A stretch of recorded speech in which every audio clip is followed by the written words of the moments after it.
So Shaq Barrett is unretired and back in the NFL, and recently the Miami Dolphins let him go off the unretired list so that he can sign with a new team, and he decided to reunite with the Tampa Bay Buccaneers.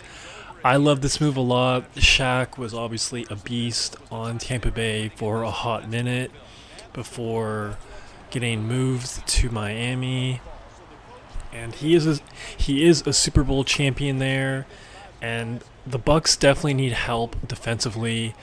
I feel like we all kind of watched or reluctantly watched them against Cooper Rush and the Cowboys. That secondary needs some help. Pass rushers are just awful. One of the worst pass rushing units in the league. So hopefully Shaq Barrett is fresh, ready to go, and they need him. And I guess Shaq needed the Bucks. So great move. I love it. Let me know if you love it down below in the comments. Do you think Shaq has any juice left? Let me know. In total, Shaq played 70 games for the Buccaneers from 2019 to 2023. He had 45 sacks, which was an NFL high for 1 year, 19 and a half in 2019, two-time Pro Bowler, and of course, a Super Bowl champion with Tom Brady. So yeah, man, for the Tampa Bay Buccaneers, they absolutely must win their next two games, and it starts this Sunday at home against the Carolina Panthers. The last time they played each other, the Tampa Bay Buccaneers barely beat the Panthers, and I expect another really close division rival tight sort of game here. As of late, the Panthers have been playing pretty good ball.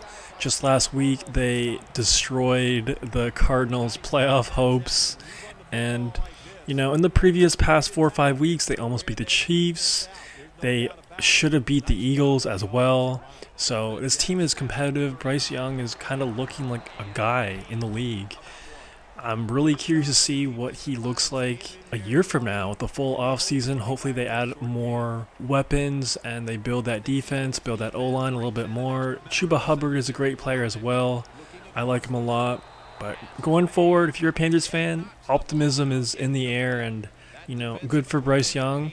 Myself and many other people thought he was completely done earlier this year, but since coming back as the QB1 after Andy Dalton got hurt in a car accident of all things, he's been looking pretty good, and Dave Canales has been calling pretty good plays in my opinion, week in and week out. So, in my opinion, Panthers, there is some light. There is some light in that franchise, in that city, so good for them. And you know what, man? For this game, it's going to be close. It's going to be close. I feel like a week ago was kind of a wake-up call for the Buccaneers. Baker Mayfield had a quote earlier this week saying the Buccaneers are in playoff mode. And I'm sure everyone was pretty upset about losing to the Cowboys and Cooper Rush on Sunday Night Football. In my opinion, pretty embarrassing stuff, especially when you're, a playoff caliber team, or you're supposed to be. A week before that, they destroyed the Chargers at home. So that game to me was just the head scratcher of the week. Like, what happened here? But I do expect the Bucs to bounce back this week, but it's going to be close. It's going to be close. So if you're betting on this game, definitely watch out for that. And their final week of the season, the Tampa Bay Buccaneers will be playing the New Orleans Saints at home. I feel like that game is definitely going to be a lot easier. Spencer Rattler or Hainer is probably going to get the nod, and Spencer Rattler looked pretty bad a week ago on the road against Green Bay. Just everyone on a whole on the Saints looked really, really bad. Rizzy, I really think he mismanaged that game quite a bit, and if the Buccaneers are truly in playoff mode, I expect them to take care of business quite easily with the Saints. But then again, you never know. I know it's a trash roster, New Orleans, but division rival, things could get freaky, things could get weird, so you never know. I expect the Tampa Bay Buccaneers to win the final two games of the year, but even if they do, the fate of them making the playoffs is out of their hands, because if the Atlanta Falcons hypothetically win their final two games, then they get into the playoffs. This week they're playing the Commanders on the road. Michael Penix's second start. If they could win that game, honestly, I feel like they deserve to get into the playoffs. Michael Penix's second start.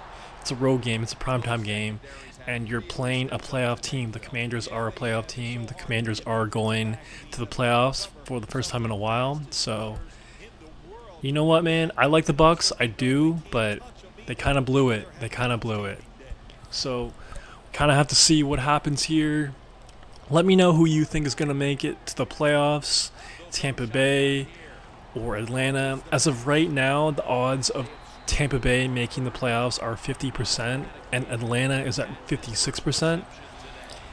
Now, if Atlanta drops the game against the Commanders and Tampa Bay wins, then the fate of their season and their playoff hopes is back in their hands. As long as they win the next two games and the Falcons win at least once in the next two, then they'll get in the playoffs. I feel like it's a very, very doable thing. I think it's a coin flip sort of situation. I'd love to see Michael Penix in the playoffs because I'm a big fan of him. He looked pretty good, in my opinion, last week against the New York Giants, but then again, it was the Giants, and his receivers still have to kind of get acclimated to him a little bit more. Lots of drop balls. Shout out Kyle Pitts. But I'd love to see him in the playoffs. I think it's a decent roster. I think they could be competitive in whoever they match up against round one. Will they advance to round two? That's a whole other story, but they would get home field advantage, so you never know. And if the Buccaneers make it to the playoffs, I love Baker Mayfield. Everyone loves Baker Mayfield. The dude can sling it. The dude makes plays. I feel like he makes a crazy play every game. The dude is all heart.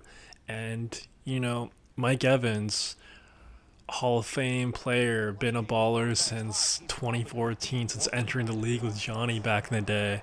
Love that dude.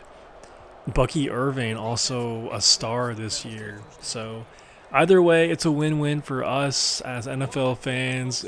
If it's the Bucs or the Falcons, I think they'll put on a show round one, whoever they match up against.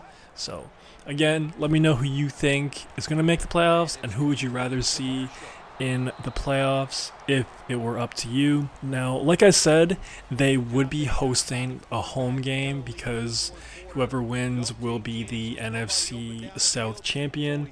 And as of today, they would be matched up against the Minnesota Vikings. Intriguing matchup. I definitely think whoever wins, the Vikings will be the favorite in that game. And who knows, if the Vikings win the last two games, instead of being matched up against the Vikings, the Falcons or the Buccaneers will probably be playing the Lions because the Vikings could jump up to the number one seed. So either way, man, it will be a feat if they make the playoffs, especially the Falcons. I feel like they haven't been there since, Matt Ryan's MVP year, I believe, off the top of my head. Correct me if I'm wrong in the comments below. But it's been a long time for the Falcons, so if they do make the playoffs, congratulations. But I totally expect a round one exit. And yeah, man, excited to see how it all turns out. Let me know how you think it's going to play out and everything else in between. If you made this far, please subscribe and like the vid. It'd help out your boy a ton. That's all I got for right now. Peace. Running so fast, they're trying to tackle some tremendous athletes in open space, and sometimes accidentally, you're going to grab the face mask. He's now over 50 yards rushing on the day. Always good to have these types of runs. Yeah, it's not a first down, but it sends a message. It shows everybody that you can run it when you want to, and also it opens up so many other things for your offense. And Alonso in on the tackle. The Jets offense, they know it's more than just about their defense. The offense did a good job that time picking up the first down. That's what you want to do. You got a small lead in the second half. Keep getting those first downs and eat that clock up. First down at the 46. And Thornton in on the tackle. Good job that time by the defense. They're down. It's in the fourth quarter. They are expecting the offense to run the football, and they stop it for a couple yards. Leading and with possession of the football, a good place to be at this point in the game. And Ivory's met after a gain of 3. The game is close. It's in the fourth quarter. You're winning. You're on the offensive side. You find out if you can really run the football in these situations. That time, short gain on the run.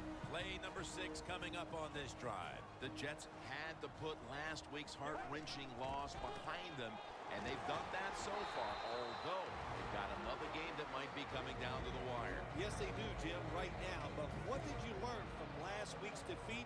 Can that be the difference to get you through and win this game today? The Jets have it at the 34. On first down, it's back to